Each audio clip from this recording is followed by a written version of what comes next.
I had it on a repeat.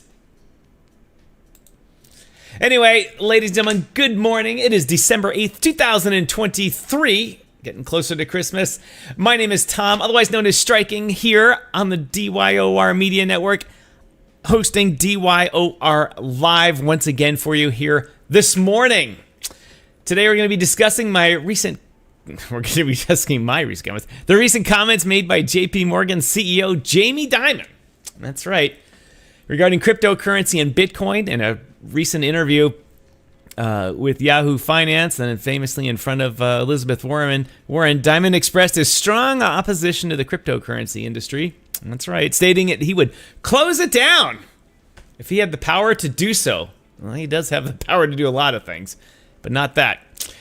He went on to call Bitcoin worthless and a decentralized Ponzi scheme. Dimon's comments have been met with mixed reactions, as you can expect. Some experts believe that his comments are an attempt to manipulate the market, while others agree with his assessment that the cryptocurrency industry is out of control. And of course, Twitter is just afire with comments slamming Mr. Dimon. It's some of the best memes. It's just great. One of my favorite ones is him showing with the dinosaurs saying, "This is all great. This is normal. Nothing needs to change." Anyway, despite Dimon's negative comments, Bitcoin has continued to gain popularity. As we all know, the Bitcoin went the nuts in the October of 2021, reaching its all-time high of 65,000, then dumping because of war, crypto credit bubbles, and shadow banking, the FTX mess, and of course, market uncertainty. But now, ladies and gentlemen, the pump is on. The pump is on. It's important to note that Dimon's comments are not really representative of the entire banking industry. No. Many banks and financial institutions are exploring the potential of blockchain technology and cryptocurrencies. In fact, JP Chase itself has created its own digital currency called a JPM coin. That's right, ladies and gentlemen. JP has its own coin, its Onyx system. It's an EVM, Ethereum fork. Moving money around inside their company. Now it's moving money outside their company to clients, major institutions, that type of stuff, back and forth. Fully tokenized. Everything that we're doing here in the public world, but they're doing it privately. And they say, that's it, ladies and gentlemen. We can have ours, but yours should be banned. That's how it works. Also, DYOR's past guest, DYOR Live's past guest, Caitlin Long's own Custodia Bank, are obviously quite crypto friendly. So the banking industry doesn't really agree with Jamie Dimon as a whole.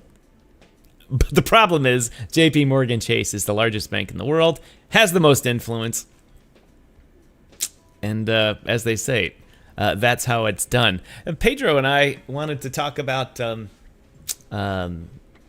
Pedro kept me from going off a cliff talking about Mr. Dimon because, as they all say, you never know where this business leads. So what we're going to do is talk about how this is how things work in Wall Street and give you a background on things. I worked on Wall Street as a young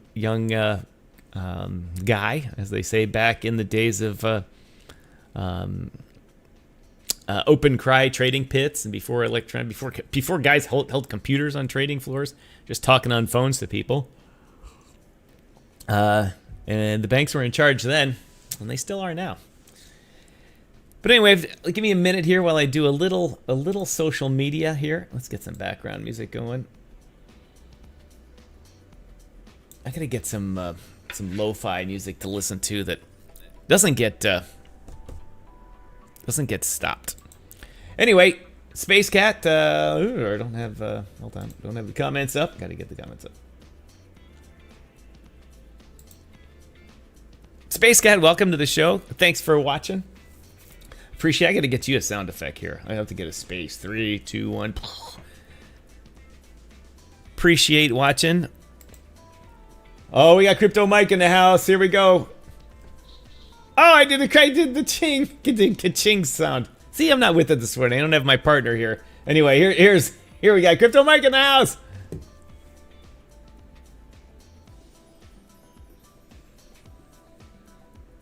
Oh, you guys probably couldn't hear that, could you? Wait. Let's try that again. Crypto Mike in the house.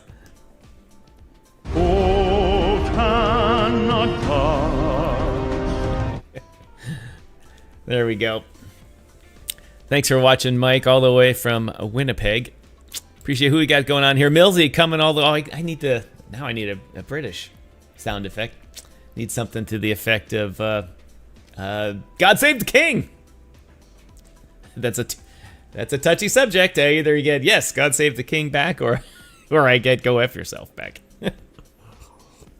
Anyway, thanks for watching from all the way on the other side of the pond. Appreciate it. Appreciate every one of you that tuned in this morning, started watching us here. We're broadcasting as usual on YouTube. We managed to get ourselves going on LinkedIn today again because LinkedIn decided to have their streaming service work well today. Hooray! It's Friday. And Twitch and Kick, and as I always say, if you need to multitask on your mobile device, 60% of you watch us from your mobile device. If you need to check your email, if you need to surf your pawn shop stuff, you can switch over to the Twitch app or the LinkedIn app and watch us in the background, or put us in the background and listen to us while you do your necessary manly things. It's Friday. I don't have my sidekick. And we've got, yes, it's called Winter Peg. It's called Winter Peg for a reason. I'm in Ottawa right now, and it's snowing.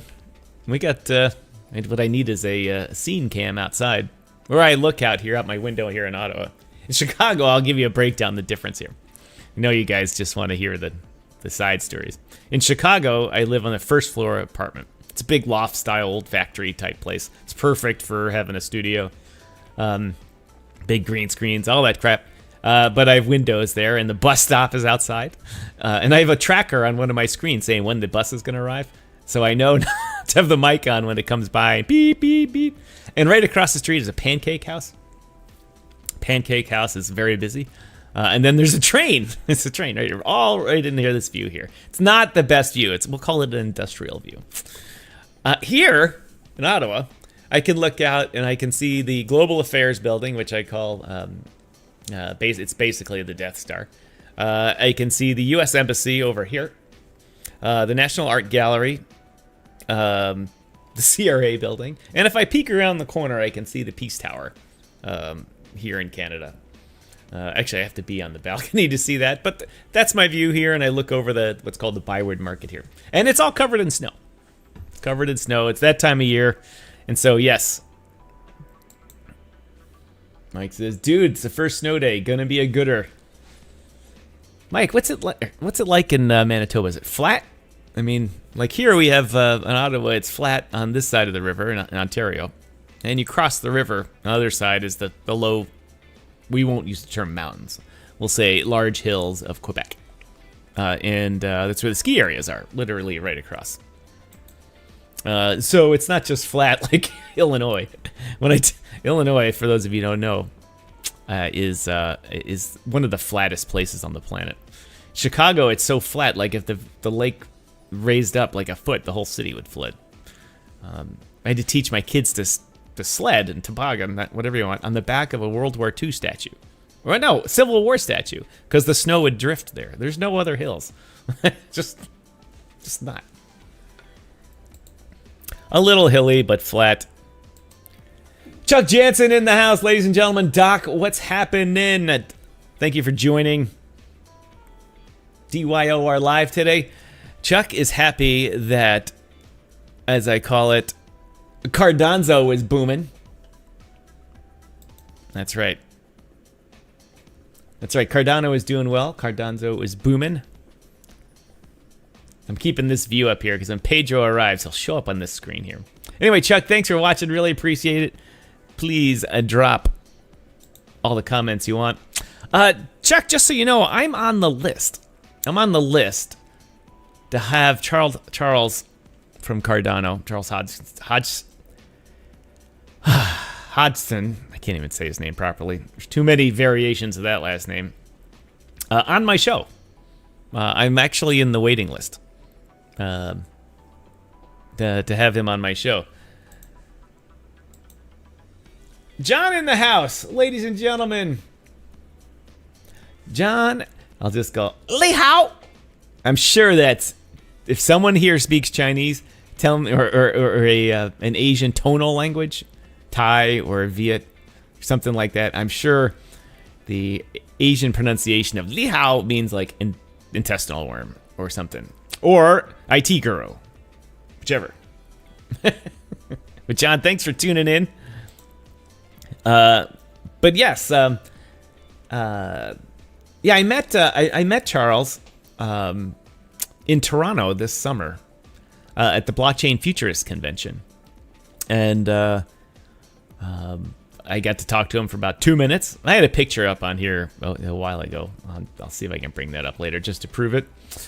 And I said to him, he said, "Hey, what do you do?" And I said, "Oh, I'm a live streamer, blah, yada, yada, yada." I didn't mention all the other jobs I do to scrape by to earn a living. But he said, he's like, "Wow, you want me to be on your show?" I was like, "Yeah." He said, "Oh, okay, go talk to my chief of staff." He said, "The line's long." He said, "But go talk to my chief of staff, and we'll get you in the list." So I went and talked to his chief of staff, who was there also. And he said, "Yeah, we'll get you on the list." And I conversed with him a lot. And he said, "You're on the list." I was like, "Great." Well, like next week, 2 weeks, 3 weeks. And he's like, "Oh, no, the list is longer than that." No. He said, "Well, we got two things. Midnight's got some new products coming out. Midnight, Input Output, their company has new products coming out. Their Midnight protocol. They're hiring like crazy, of which I qualify for none of the jobs. And he said, we're really busy right now. And so we're getting to about one podcast a week or so or something like that." And I said, "Well, how many are on there?" And he goes, "Like 100. It's like, oh. Anyway, I'm bugging him to move us up. Mike, if we say Pedro 3 times really fast, will he show up? Pedro, click our heels. Nope. I expect him to be in the latter half of the show, as long as you guys can stick with me here. John says, "It's more fun than people expect me to be Asian when I meet them." and then you do meet them, and they're like, "Hey, that's a large white man. That's not a small Asian dude." Andrea, thanks for tuning in. I really appreciate it. As I always say, this whole business here of trying to expand the channel, it relies on you guys liking it, and yes, 6'4", and all of it. I enjoyed following John's family story that he talked about a while ago. Thank you for sharing that with all of us, John. But anyway, oh hell, I forgot what I was saying. Anyway, the point of today's show is to talk about the Jamie Dimon mess and the hypocrisy of it.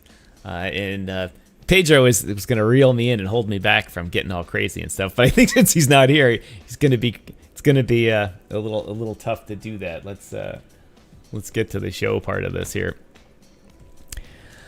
Oh, the news! Where are the news? Apparently Mike's a tall guy too. I'm rolling in at about 5'10" and a half here. Used to be 5'10" and 3/4 at one point in my life. May only be exactly 5'10", or perhaps just under it. Just under it.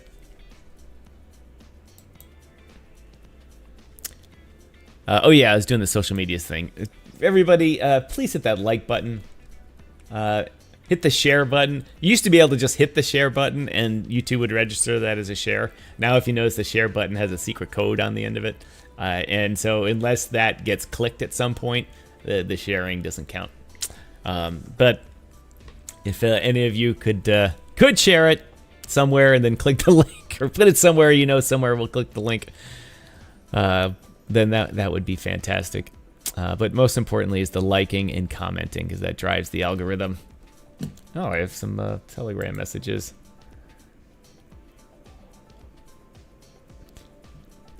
None from Pedro.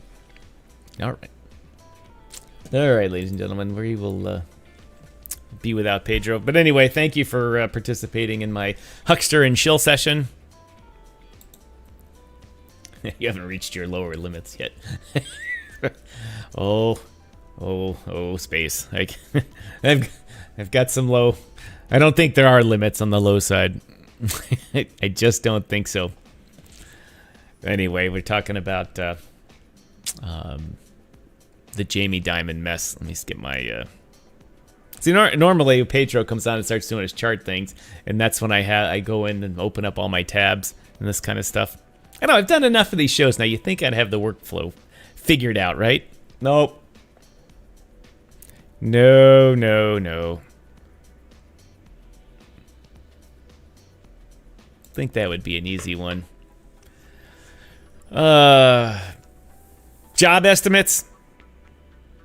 They said, oh, Bitcoin dips because of it. Bitcoin, I mean, does that look like it's dipping? No, it's at 44,000 still. 43 and 9. A change, something like that. I think I have a Bitcoin button here. Hey, look at that. Bitcoin button. Hey, it doesn't match the price. There's some arbitrage opportunity there. Let's take the Bitcoin button off. But anyways, Bitcoin is pumping, and we're talking about it because it's going nuts. There's lots of FOMO in the market. There's lots of misinformation. There's lots of rumors. But it doesn't matter about all those things. The main important thing is what? There's lots of money. That's right. And the market cap of Bitcoin is back up to like $700 billion now, up from just $350 billion a little while ago. That's a lot of money. That's a lot of money. And all that is cash coming into the market. Just cash coming in. It's, in crypto, it's in Bitcoin, it's pretty much a zero-sum game. If someone's buying it for 40,000, someone's selling it for 40,000. There's no just speculation and overnight the price increases because people just say, oh, it's going to be much more. The price rises because there's buyers buying it up. It's not like your local flea market where someone says this, or it's not like NFTs where they just do a fake wash sale and, oh, that's $1 million in NFT. But the price is going up, and it means it's getting attention once again. It's getting attention from obviously the group that wants the SEC to approve all the ETFs. So like magic, everything, this huge money comes in. Most of you are wrong. That's my opinion. Most of you are wrong that the ETFs are going to be a huge boon for the market. I think it will ultimately be a stranglehold on the market. Because there's a finite supply of Bitcoin. It's not really. Yesterday's show was about that there's 2.1 quadrillion tradable BTC units. This 21 million thing is just fake. There's 2.1 quadrillion units because there are 9 decimal points, and there's 100 million Satoshis for Bitcoin. But anyway, the point is that there is a finite limit to it. And there's no limit to the ETF shares. Not zero. And there's no limit to how many they can sell short. So think about that. Everyone thinks that, as soon as they bid an ETF, someone puts $1 million in the ETF's got to go out and buy $1 million of Bitcoin. It does not have to do that at all. It does not have to do that at all. They will do that sometimes. But they've already bought a lot of Bitcoin. So they could potentially take in billions of dollars and not buy a single Bitcoin. Also, they can sell it short. They can sell those iShares short. They can create more. If you look at the application for JPMorgan's BlackRock, you can see on their application that they're saying there's no limit. They can just create and sell, which will create an arbitrage point between the iShares and the Bitcoin market, and they could drive the price down, all while taking up a whole bunch of cash. Then they drive the price down, and then they do what? They buy all those shares back, close out their positions. They've made a fortune. They've taken all your money. Not only that, but the ETF thing leads to the major banks, starting to buy up all the Bitcoin. I want everybody to think about this. I've used this example before. The entire Bitcoin market right now, the market cap is $700 billion. Does anyone know what the value of the real estate in Manhattan, New York is? Roughly. It's $1 trillion. It's just the real estate in Manhattan's $1 trillion. You know, just the money that some banks have in from IRAs, retirement funds, sitting around is trillions of dollars. There's a lot of money out there. Bitcoin is nothing. They see it growing. They see the potential. The banks are starting to see the potential. And whether or not Jamie Dimon says this is evil stuff or not, JP has their Onyx system, an EVM, Ethereum chain. Bank of America has the most crypto patents that we can verify of any organization, and especially the banks. So they're in on it. And so they see the potential upside for the price, and they're going to start getting their hands on it. And eventually what's going to happen is that the large institutions are going to own most of the Bitcoin. There won't be a lot left for trading, and we're going to be stuck with sats. The sats will still be valuable, but really, the banks are going to hold it all and dictate the pricing of it. And if it allows too many people to get wealthy, and they don't keep control of the money, then the banks will just devalue it by selling it and punish those people. Obviously, that's my opinion, but I think it's a well thought out. Hold on, let me get back to what I was talking about here. Jamie Dimon doesn't want crypto dipping into his money coffers. No, he doesn't. No, he doesn't. John says, I remember when Bitcoin was worth less than 10 cents. I do not. I was first introduced to it in 2013 when it was like 20 bucks, 25 bucks. That was my famous story of my son, then 11 or 12 years old, saying, Dad, do you know what this Bitcoin stuff is? And I was like, yeah, I've heard of it. He's like, you should invest in it. And at the time, I had about $3,000 in kind of that savings account doing nothing. And I was like, no, son, that's too risky. Your family needs that money for potential stuff. Had I had bought, it would have been 100 Bitcoin back then. Yeah. I'd have 100 Bitcoin at $40,000 each. Let's see. That's $4 million. Nope. Instead, I don't. Jamie likes control. He does. It's not just a control like I am the overlord. I've worked in these markets and I get it. They like predictability. And thus they exert control over that to have predictability. And predictability for them is being able to go to the quarterly shareholder earnings calls and say, yep, everything was fine. We met expectations. We even exceeded them a little bit because we were a little shy last time predicting, a little conservative. And they love predictability. And that's good. If they have predictability, that means they've forecasted things well for expenses. They've forecasted the market well. They've made a lot of money, and everything's good. And they can go home on Friday, meet everybody at the club, and have a nice brandy snifter with Jeeves. That's what they like. They like predictability. If it's not predictable and they vary from it, people get unhappy. And then they don't like unhappy because that makes your life not comfortable. It's like when your boss is not happy with you. Is life good to work? No, it's not. If you come to the boss comes at your desk,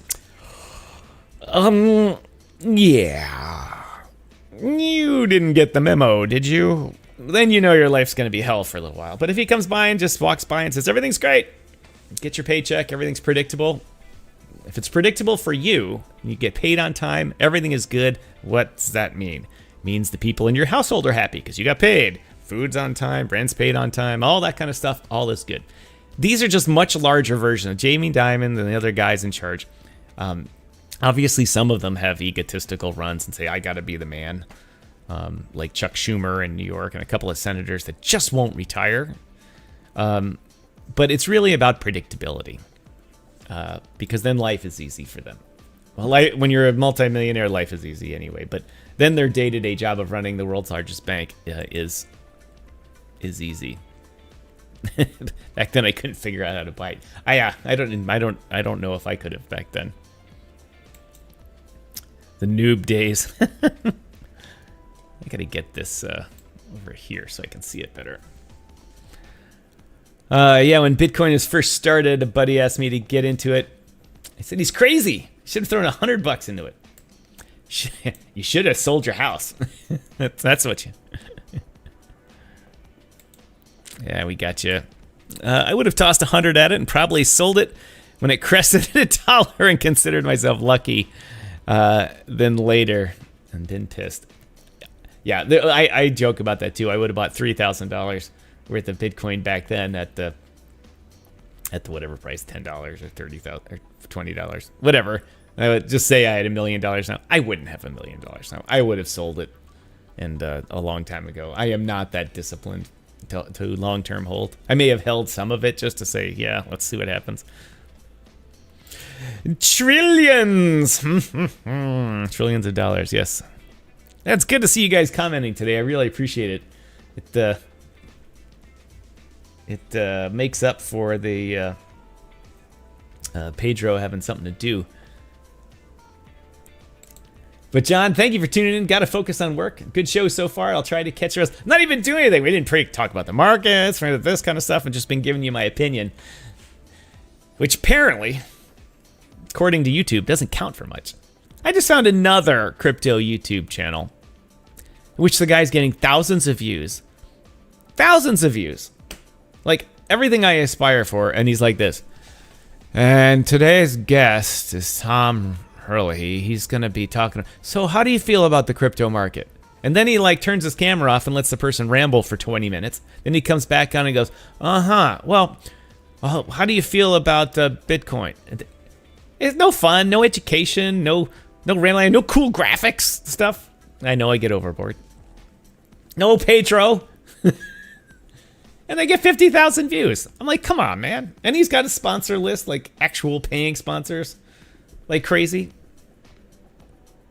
I scrape by. Derek, good morning. Good morning, Derek. Derek playing the guitar. Derek, if you're so kind as to let us know where you're coming from. And if you don't want to tell us where you're coming from, tell us where you'd like to be coming from. And I need is a guitar riff now.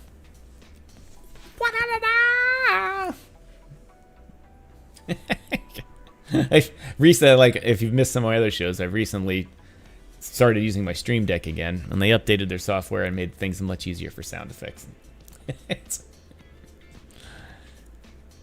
But anyway, good morning, Derek. We're talking about just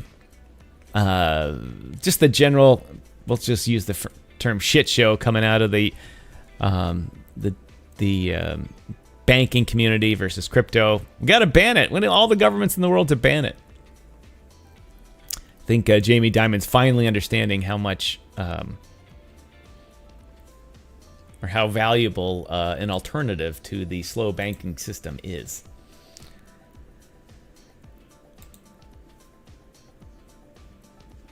I don't know what that means, Mike. But anyway, let me find my...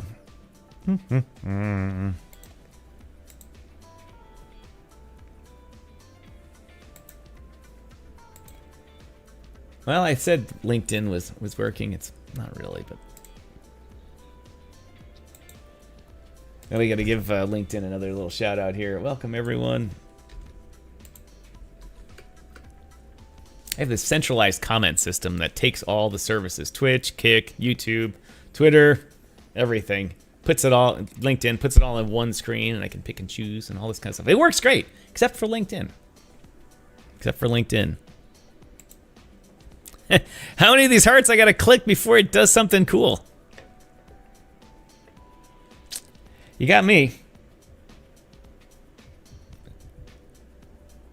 I don't know.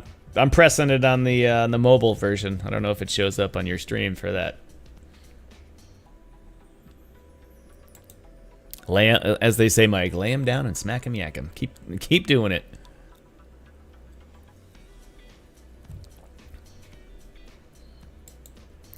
Mike says, I haven't updated my LinkedIn in 5 years. You know what? I ignored it for a while because I was like, I don't want to deal with that. It's just another thing that I got to deal with. And Mrs. Striking is all about LinkedIn. Her government relations business and consulting. All the government people use it, and PR people and all that type of stuff. And she used a lot. She's like, you should be using this. And I wasn't. When I really started getting into the show, I've been doing this for 2 years, but I really didn't start seriously into it till March of this year. I've been doing Rugged, Ruined, and Wrecked. I'm going to be starting the 4th season of that soon. But I do that in my spare time. You know, I can do that whenever since it's recorded. This show is live, and so it takes up a lot of time. And so I got serious about it. And she's like, you need to use LinkedIn. Like I say, we get more views on LinkedIn now than we do on YouTube. Live, I get more on, or we, the DYOR live community, gets more on YouTube, but on in playback, so we actually get more on LinkedIn. And it's because I've been doing outreach, I've been doing this, I've been posting, I've been this kind of stuff, and the LinkedIn algorithm sometimes likes me and does very well, which is good. And some of the people we've had on the show have very large social media presence on LinkedIn that are real stuff, not like Twitter followers where they have 1,000 bots and the cam girls, all that kind of stuff. But they have real, people that are in your network. So when we had Caitlin Long on, we got like 6,000 views of her video here.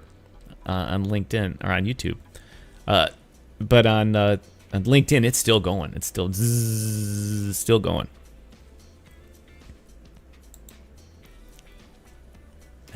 Because I keep seeing everyone getting good jobs and promotions and stuff, kind of demeaning to someone in my place. Well, there's just as much FUD on LinkedIn as anywhere else. People are saying, "Oh, I got this new great job" and all that kind of stuff. What they didn't say is they just got fired from their last job for being a chumbalone. And then they took a lower paying job, but just asked for a decent title. Like, I'm the new chief marketing president, vice officer of the Chiefs Web3. It means they got hired. You go do that. Yes, boss. There's a lot of that. I've learned to speak LinkedIn for a while now. But anyway, it's done very well for us. A long tangent. That was another project that got snapped up fast. Microsoft owns LinkedIn now. The big guys keep getting bigger, and that's why we're talking about the banks today with Jamie Dimon. I spoke about that Dimon's comments are not completely represented by the banking industry. There's lots of smaller banks, as we all know. Silvergate. And Silicon Valley Bank, and then there's a couple other notable ones that were very crypto friendly. Either friendly in settling crypto, like Silvergate Bank, or friendly to the businesses that operate in crypto so that they could exchange crypto for US dollars. Maybe not client money, but in their workings and stuff like that. Unfortunately, those banks failed. Some because of the FTX disaster, and some because they sold their interest rate swaps in order to make their monthly profit numbers, and left their long-term bonds exposed to interest rate moves. And then the Fed raised the interest rates from 0 to 5%, and these banks lost billions, and that's why Silicon Valley went out. But there's also, our friend Caitlin Long, who started her own bank with Custodia, and is very crypto friendly. Very crypto friendly, is Bitcoin friendly. She's grown up in the industry. She's worked on, has not been a politician, but has worked on the political end of it in Wyoming. And Wyoming's one of the at the forefront of the crypto and, well, let's say the digital economy's rules so that they can operate legally. One of the things that I'm involved with this group called Swiss Asset DAO. These guys I met through LinkedIn. How about that? Audit Chain guys, I met through LinkedIn. Comuso CPA, sponsor right here, met through LinkedIn. But anyway, and have the LinkedIn logo here. So did that on purpose so the LinkedIn algorithm goes, hey, all good here. But the guys at Swiss Asset DAO formed a DAO in Switzerland in a certain way. It's what's called an association, like a nonprofit association with members, because it's a legal entity in which you can be a counterparty to something. And in most traditional finance, nobody's taking massive amounts of money and just saying, okay, here's our $1 trillion here. And then they're taking, and Brinks shows up. Move the $1 trillion in cash out, guys. And then they move it around, then the cash is going all over. They do what's called counterparties. Means, in essence, people loan stuff to each other.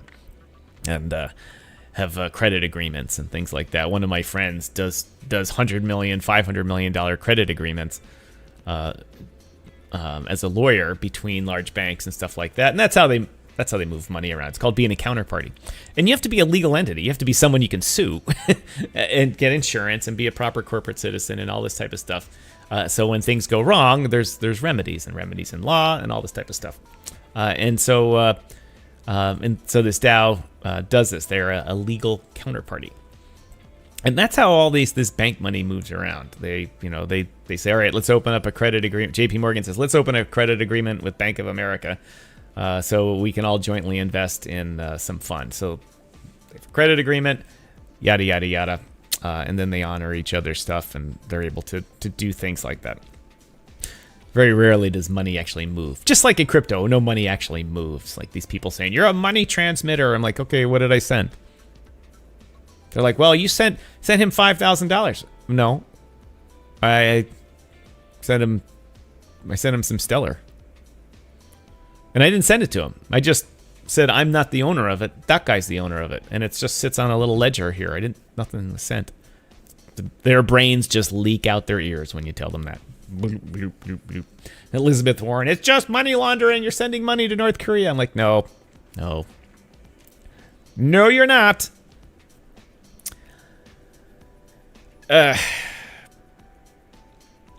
Earlier I was talking about the FOMO. The FOMO with the Bitcoin price going up like crazy. And yesterday, I'll just say our friend Caitlin Long again stoked the rumors that the Emir of Qatar was in El Salvador. And as we all know, El Salvador is home to a Bitcoin community created by their president, who said, hey, we've been having long-term trouble with our currency. We need something to help steady it. And they said, let's use Bitcoin. The world seems to be trusting it. It's Bitcoin, as volatile as it has ever been, has never been as volatile as a Central American currency. It's just, if Bitcoin said, we're down 90%, we're up 100%, we're down 90%. A lot of countries' currencies are down that like in a week. Like a big payment doesn't come through from a gas company for the rights to drill gas off their coast. Their currency crashes because they don't have any reserves. And the currency traders know this, and they crash their currency. Then they get paid. Suddenly they have foreign reserves. Boop, currency goes back up. More volatile than Bitcoin. So he says, we need to stabilize this. Let's get on the Bitcoin standard. Not fully, but let's invest in it. Let's use it. Let's make this legal here. And of course, he said that when Bitcoin was at 50,000, 60,000. And like within 2 weeks of him saying that, Bitcoin crashed. That's when all the free credit dried up. And so loans started becoming called in. People started selling Bitcoin, all this type of stuff. And it tanked. And everyone thought El Salvador was going to be broke and busted. And he's like, no, it's underwater. Bitcoin will come back. But the important thing is that we have something that's a known value. And they issued some bonds on it, did some other stuff, but attracted a lot of industry too. Suddenly, the Emir of Qatar, shows up in his 747-800. Big to do and all this type of stuff. And the Twitter going bonkers. Let's see if we can just grab that. Let's just grab that. Let's see. Qatar, El Salvador. FOMO. That's what it is. Let's yeah. No, that's not it. Nope. There we go. There it is. I don't know why that's not loading properly. Just in, the Emir of Qatar has landed in El Salvador. What do you think they're going to talk about? Bitcoin, obviously, nation-state adoption, perhaps. And people, the rumors are flying that Qatar is going to $500 billion they're going to put in Bitcoin's get a 2x right away. Bang. FOMO like crazy. Well, how many of you guys know that the president of El Salvador, I'm sorry, Mr. President, I cannot remember your name because I did not know this. How many of you know that Naib, I don't know how to pronounce his name, Bukele, whatever, he's Muslim. He's it's not often a Muslim leader gets elected in a non-Muslim country. Very rare, but it does happen. And he's a Muslim. His father actually started the first mosque in El Salvador. And so to have the, and almost nobody knows this. I didn't until I was like, wait a minute. His first name is Naib? That's not the typical Christian name.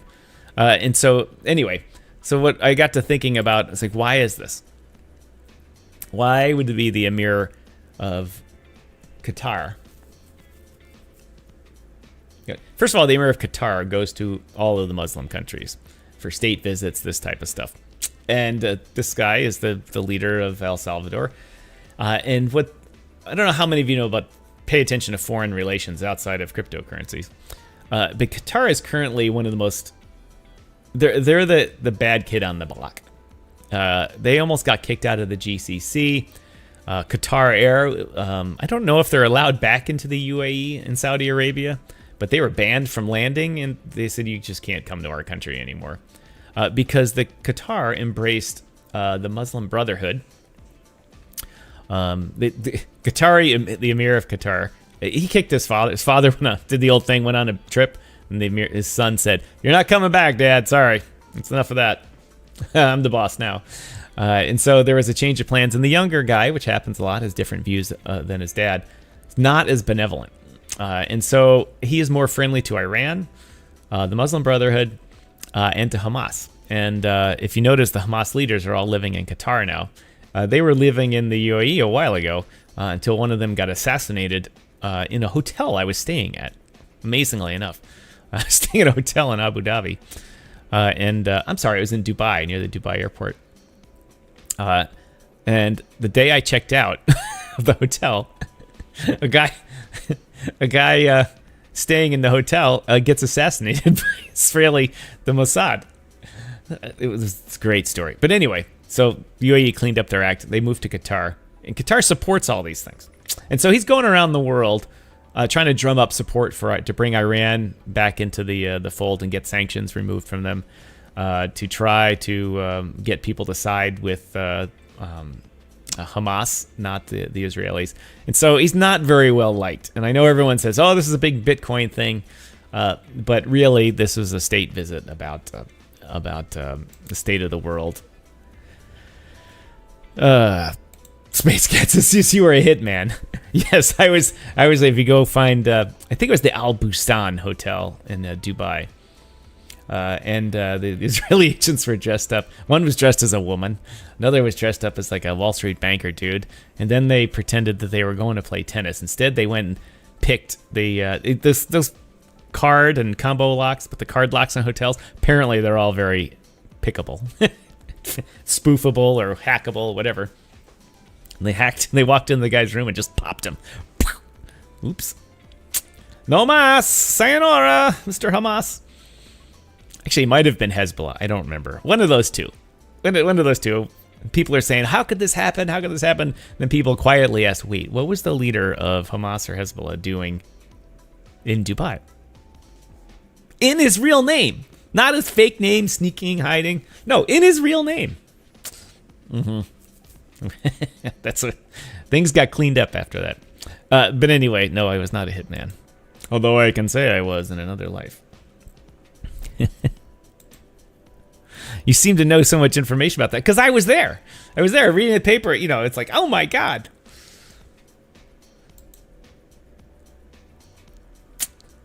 Anyway, I won't say any more about it.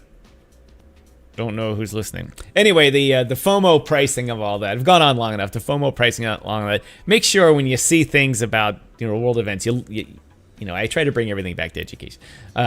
Bring everything back to what is really going on. People don't just fly around the world to go. I mean, to move. I know Qatar's got plenty of oil money, but to take that 747 from Qatar to El Salvador, it's a long and expensive wait. It's long and expensive, and it's easier to have a Zoom call. Hey, how's that working out for you? Pretty good. All right. Well, we're thinking about doing it too. All right. Well, just yada yada, do this, do that. This is meant to have private conversations about, hey, we need to drum up support for these things going on in the world that everyone else doesn't agree with, but we want to do that as a kind of a hedge against the American hegemon, as they say. They did a whole episode about the hegemon in the room. Not the hedgehog, you chumbalones, the hegemon. Anyway, I'm going to take a second to, as they say, put the dog out, but talk about my sponsor, Audit Chain. As they say, go to auditchain.finance and learn all about Audit Chain and how they are revolutionizing the assurance and financial reporting industry by being able to audit financial reports and to see where people that do them do it wrong and how they can do it right. Ladies and gentlemen, let's listen to me talk about Audit Chain. Most of you know that crypto exchanges have been taking a beating about transparency, and many groups out there are trying to solve that. But Audit Chain has already done that.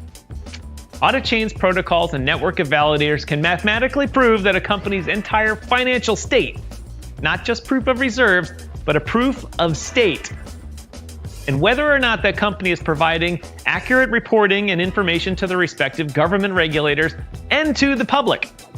Seriously, you and I can check crypto companies and traditional companies' financial reports for transparency and accuracy using a logic and reasoning engine called Pacioli that records its output where? On the blockchain. Seriously, ladies and gentlemen, blockchain technology is now able to be used to check on traditional companies. Behind me is a list of companies that comprise the S&P 500, S&P 100. In essence, the largest U.S. companies by size. More than one quarter, 29 out of 100, have problems with their reports. Remember, accounting and other corporate systems are garbage in and garbage out. So if there are problems with the data out for these companies, in red here, what does that mean? That's right, ladies and gentlemen. There are problems with the data going in. And this was figured out not by accounting or auditing firms and fleets of consultants. This was compiled and reported on by Audit Chain's Pacioli validating nodes and took only 5 minutes. It's revolutionary and it's a disruptor technology. Audit Chain. All right, ladies and gentlemen, once again, auditchain.finance. You can learn all about them. Also want to give a shout out to Patrick Camuso, my sponsor down here. If you have any crypto accounting needs in the United States, if you're a business, or if you're an individual that hasn't done their taxes right, then you need to talk to Patrick. Their accounting firm is one of those people that is authorized to say this is financial advice and this is tax advice, because that's what they do. That's what they do. Anyway, I got the striking dog here. Just won't leave me alone. Anyway, I haven't heard from Pedro. I hope he's all right with him. Pacioli. Mike, one of these days you're going to get it right. There's no H, just 2 C. Pacioli. It's Italian. For Luca Pacioli, the inventor of the double entry accounting system. He's probably put that commercial on so you can go out and do another hit. Oh yeah, look, there's the police. Just some random guy in the street with a bullet in his head.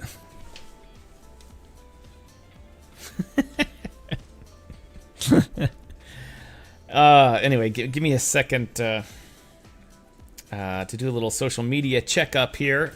Look, Mr. Dog, Mrs. Dog here.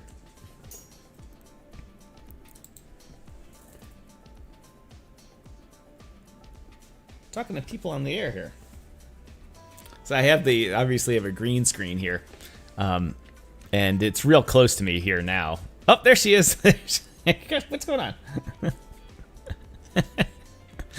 And when I do, sometimes I do things where you see me walk around, I have the green screen further back. And then she'll come and lay on it, and I'll be talking blah, blah, blah, blah, and all of a sudden I'll see it like down here by the A and audit channel, dog laying there. I was like, nice see? Dog's name's California, but just Callie. What do you want? Your mom's not here. She's at work. Anyway, let's do a little social media here. Not much time left on the show. I started a little late today. I rambled on more than I normally do because Pedro isn't here. But it's good. It's good for me to practice. Good for me to practice talking and rambling on, getting all the opinions out. Because I like the part. I like listening to Pedro go over the markets. I learned something new. He does. I listen to Crypto Lifer periodically, and I learned new things from him. Oh, speaking of, I'm gonna have Crypto Lifer on the show again. He hasn't been on the show since 2021, if you can believe that. I think it was August 2021. That's when he was on the show last. And we were just talking about things, and I was involved with DYOR token then. And so we were talking tokens and that kind of stuff before we got more professional here. And he's like, I said, you going to call anything here? Because he does that. He calls projects and things like that. Not paid for it, but just looking at what's going on. And he called Phantom. And he's like, man, this Phantom, it's going to blow up. It really is. He said, I can see it coming. I can feel it. He said, I'm looking at the charts. I'm looking at activity, the volume. Everything is saying it's a 50 to 100Xer. And I was like, 50X, huh? All right. That sounds good. And this is before that, all those projects pumped in the late fall, early winter of 2021. And so I didn't do anything. Phantom pumped, like, boom! He called it on my show. Called it on the show and crazy. All that type of stuff. I was like, damn, blame. All I had to do was put $1,000 in it. Would have made tons of money. But didn't. Nope. All right, let me send something to the LinkedIn people again. Thank you everybody that has watched on LinkedIn. I really appreciate it. A little different crowd there. The crowd there on LinkedIn is different than the Twitter crowd and the YouTube crowd. Everybody hangs out in their own little slice of the world. Let's see. No. That's my Expanse video. I've been rewatching The Expanse. I love The Expanse. Love it. And if you don't know what it is, then you are a chumbalone. I'm watching it, but I really want to do is read the books. Where are they? Where's my... no, that's not it. There we go. It's been a good Friday so far. And YouTube, we're up to... 22 views. Thank you very much to you 16 people that are no longer with us. Twitch, we got Mike watching over on Twitch. We had a couple of no-name people drop over on Kick. I keep trying with Kick, but it's basically free, so I just give it a shot. In LinkedIn, thank you very much. And I haven't been streaming to Twitter because you'll get like 200 views, and you're like, yeah, I got 200 views. And they're all like 10 seconds long. Because Twitter, do you pay attention to anything on Twitter? No.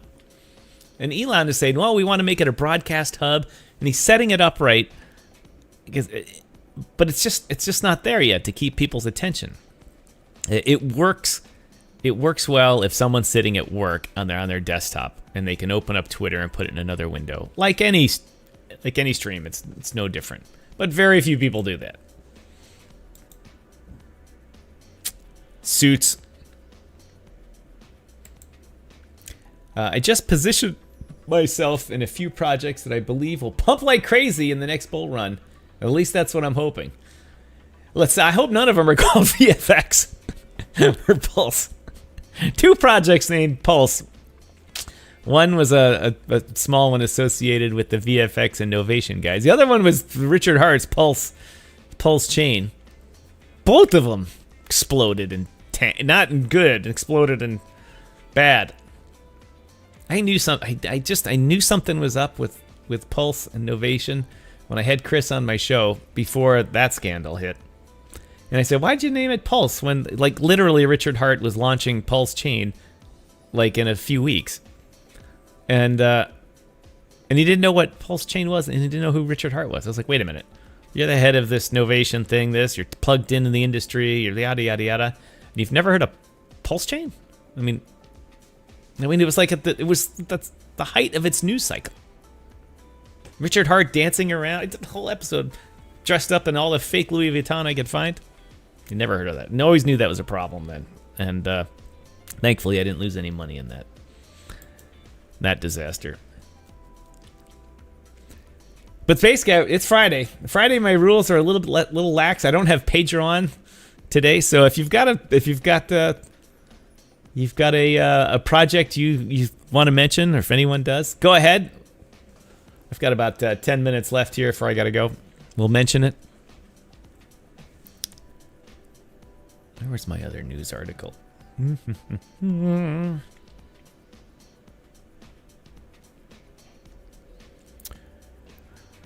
News. Oh, there she is. It's Elizabeth Warren. Update Bank Secrecy Act to address crypto threat.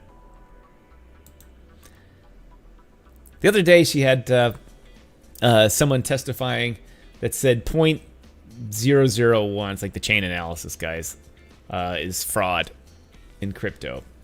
I don't mean theft, like hacking. I mean just that 0.001 or some low number, I don't know why that's not loading, is used for fraud.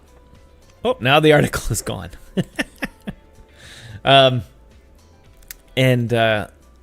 That's strange. Decrypt is not working right. And then she gets on and talks for 5 minutes, uses her entire time speaking about how all crypto is just used for fraud and money laundering and all that. And even though the person testified, actually, there's less fraud in crypto because it's easy to track. We have entire companies tracking literally every transaction now on any blockchain is tracked and recorded, basically mirrored by the U.S. government. Everyone. It's so little data. I mean, it's like, you know, the whole crypto industry can be stored on one hard drive. And so it's easy for them to do that. And they can sit there and use software and just go through it. And as investigators get better, and as they subpoena records, like they got a hold of everyone's Binance records in that whole mess. And now they have a watchdog sitting inside Binance, and you know they'll be able to just call up, you know, if the IRS sees that, this random wallet got $5 million from Binance, you know, that used to be like they couldn't get that information. But now they can link that instantly. So if you've moved any money from an exchange to a private wallet and didn't declare that in your taxes, they're going to catch you. They're going to catch you. It's just going to happen. It's just going to happen. Let's see. Space Cat says he likes Max Chain, and I'm really hoping they do well. Yes, Max Chain, these guys, they have to do well. You know why they have to do well? Because they've been lucky twice in crypto. The first time, they were going to launch in cohort with the scammers from Prince of Memes. Prince of Memes? Was that it? POM? Prince of Memes. Guy named Roger something. Who is a serial, I won't say scammer, because that would be, I don't know he is. All I know is this community of 1,000 people that all call him a scammer. But he basically just sucks at doing this, and started Prince of Memes chain, took everyone's money into another project. That project didn't appear. Raised $1 million for Bitcoin miners to start a crowdsourced mining thing. Money disappeared, and no Bitcoin miners ever showed up. He famously took a picture in the warehouse that he had rented, and they're just getting ready to install the miners. And you see one little, in the background, you see one little like circuit breaker, for the lights. And I was looking, I asked someone a question. I'm like, yeah, that's just a 208 three-phase power feed with a little, feeding the 277 volt fluorescent lights, and with a little transformer for your 110 power. I said, you guys all know that these Bitcoin miners take, that's going to take all the Bitcoin miners he said are going to be like 500 megawatts or something. It's a massive amount of power, not megawatts, but you know what I mean. It's just not that little box was going to do it. Wasn't long after that people were like, that's just not right. Anyway, Max Chain figured out that was they were going to lose all their money getting associated with that group of scammers, and then got associated with Novation, in order for them to launch their coin, their project, use their sell-less contract, all good stuff, thankfully they got out of that before Novation went down, and now they have their own chain, their own coin, and they're starting to do well. It's been an interesting story. Yeah, here it is. I guess maybe they redid the article. Nope, the article is gone. See, Elizabeth Warren had the Decrypt move their article. They said, you can't put that on. They were gonna. All right, well then, you know what, ladies and gentlemen, it's been a good Friday.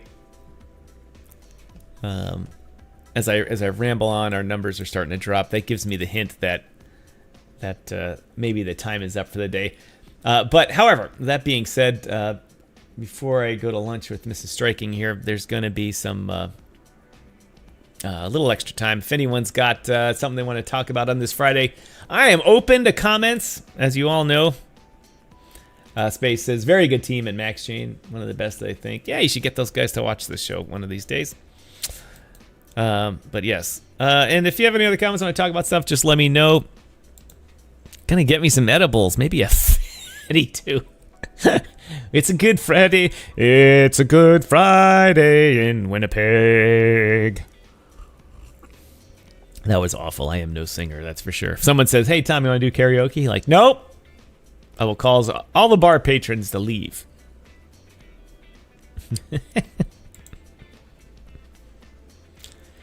I don't understand this Canada, Mike. Not at all.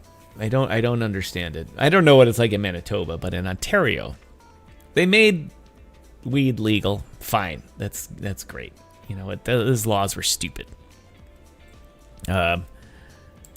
Same as Space Kid. Those laws were all stupid, saying, oh my God, you got to join. Oh, you can't do that. That's just anti-establishment. Doing my old 50s white guy thing too much now.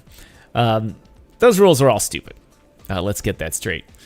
But I got a head scratcher for you. The government here, just like in the U.S., spent ages and millions and billions of dollars trying to get people to stop smoking because smoking is very horrible for you. It's just everyone's got lung cancer from it. Just there's nothing good. I don't care if you're addicted to it, whatever. Smoking is bad. Eventually you're going to die from it. If you want to die from it, fine. I don't care. So they go through all that, say no smoking, no smoking, no smoking. And then they're like, let's make weed legal. Everyone go smoke a joint. They're like, no, wait. This is incongruous. You can't have both. So I like the edibles market because that eliminates the smoking part of it. Just do what you need to do. But the problem is that now in Ottawa, everywhere you effing go, some idiot is smoking a fatty out on the sidewalk while you're walking along. And I periodically have jobs where I get drug tested. And it's like, I'm not a pilot, but my brother-in-law is a pilot, and he's the same way. He's like, there's no second chance. There's no like, oh, it was secondhand smoke. Like, he can't even go to concerts. And there's like, secondhand smoke. And they're like, nope, sorry, you lose your flying license. And I worked in the defense industry for a long time and still kind of do. But, so you get drug tested. And so you're just walking down the street, and all of a sudden you get a big inhale of weed. And it's like, oh, can't you do some edibles? And did anyone really want your whole city to smell like weed? No. No, they didn't. But in Ontario, I was digressing. In Ontario, we still have provincial-run liquor stores, meaning that you could only go to one store for beer and one store for liquor and wine for ages. They finally relaxed the beer laws, and you can buy beer in the supermarkets now. But you still have to go to a central store. I mean, a lot of the U.S. states had that until the 1970s, and then they're like, this is stupid. But they still have it here. So they changed the laws. Beer and booze were legal. Everything's great, especially for us Irish people. Just get hammered when we want. Weed's illegal. Go to the joint. Get to jail. Then they say we're going to make weed legal, and there's 15 stores outside on the street. You just any store you just walk in, buy whatever you want, leave. But to buy a beer, to buy a bottle of Jack Daniels, or God forbid, a bottle of crappy Gallo wine, you have to walk all the way down the street, go to a liquor store that's run by the state or the province, and where it's twice as expensive as it is in the States. And I don't mean just because of the currency. I mean it's twice as expensive. It's the dumbest thing. And then they're like, well, we preserve. They come up with all these arguments. We preserve the market and make it safe for everybody. Yet they sell weed and edibles of all flavors on every street corner now legally. I don't get it. Can't we just go have some nice wine and beer and buy it wherever we want cheaply? I show people. I took a friend from Ottawa here to Chicago to the Binny's stores, and there's one Binny's there. I think it's 200,000 square feet. It's a liquor store. It has all the finest wines of the world, all the liquors, all the beers, has everything. It's the most amazing thing. And these idiots here that run the LCBOs are like, no, we have the best choice because we have buying power. We're the only buyer in the whole country, so we have the power to get the best pricing. But then you charge the people the worst prices. And then it's hot tub time. See, I'm in the wrong business. I'm sitting here trying to blabber on all the time, and you guys are sitting there watching me, taking edibles and going in the hot tub. Mikey got a prescription for major depressive order. Well, as a veteran, you get those things, that's for sure. But hopefully an hour a day, or 3 times a week with me, will either cause that to go away, or I hope it doesn't get a lot worse. Like, he's a lot much worse now than before. Why is that? He listens to Striking 3 times a week. Oh. We only started with 4 stores. Yeah, weed store. See, it's Friday. We got off topic. That's why I always drove across the border. Yep. It's like when I drive back to the U.S., the guys always ask me, oh, you got any booze to bring it back? And I look at the guy, I'm like, why would I buy it in Canada and drive to the U.S. with it? And the guy just laughs. He goes, well, there's some good deals. I'm like, got an example? And he's like, no. He said, but I got to ask that question. You're integral to the day. Oh, great. So why'd Mike, he's taking a dirt nap over there. Oh, well, Striking and Pedro weren't on, so he ended it. Always a good show, and we're going to end this show on that note. Thank you very much, everybody, for watching, tuning in today, listening, doing whatever. I really appreciate the time that you spend watching our show. One of these days will be big like these idiots that sit around and talk nothing and have bad shows and aren't entertaining and all that kind of crap. One of these days we'll have 100 people watching us and a comment section like crazy and actual sponsors that allow me to go get a Lambo. All right, I'm not getting a Lambo, but allow me to put the food on the table doing just this instead of having 90 different side jobs to make the bills pay. I do want to get, like I was telling everybody, I'm teaching myself the Unreal gaming engine, how to use that and program it and stuff, because I've got a fake 3D studio here, the fake 3D studio, and I want a real 3D studio, so Pedro and I can have cooler shit to do and all that kind of stuff, look like the big boys, and so I'm teaching myself that, which is, I figured if I can teach myself that, I can do 2 things. One, I can get side jobs doing Unreal programming and designing. But 2, I need a better computer for it. So I don't know if it's enabled now, but I'm going to start, once we get more people watching, not now because it's just you 5 Chumbalones watching. Once we get 10 or 15 people watching regularly, I'll start enabling the fundraising thing so we can get Striking a new computer. More powerful one.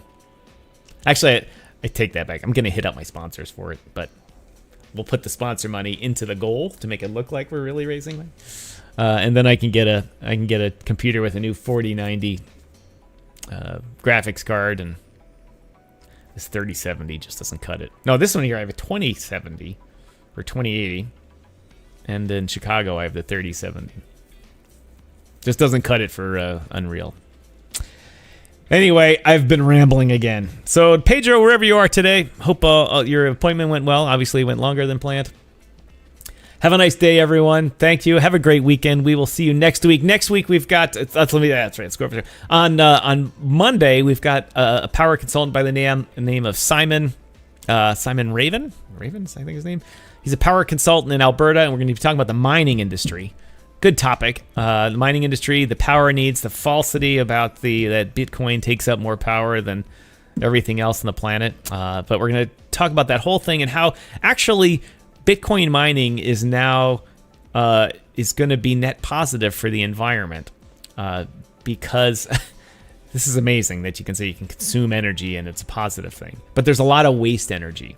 There's the new methane cameras they've developed that can see methane coming out of the earth. And out of oil wells. It's amazing. You look at it, everything's great. The carbon dioxide thing is low, and you look at the methane camera, and it's like, it's just terrible.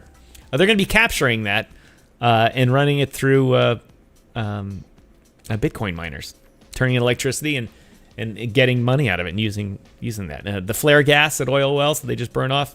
All types of other things. We're going to learn all about that on Monday. It's going to be a great show. And Tuesday, this lady up here, Colia Carrington, is going to be on again. Colia, I finally met her in person. She's been on the show before, and met her in person. She is the executive director of the Canadian Blockchain Consortium. They had their annual summit in Toronto, which I attended, where I met the guy that's going to be on the show on Monday. And she's going to be on to talk about that.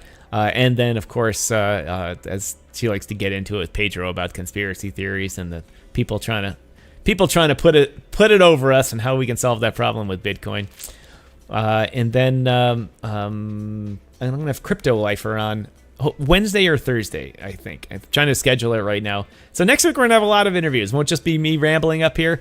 I'll have people on, and hopefully I'll have the tech well. Tech all worked great today when I'm by myself. Didn't blow the microphone.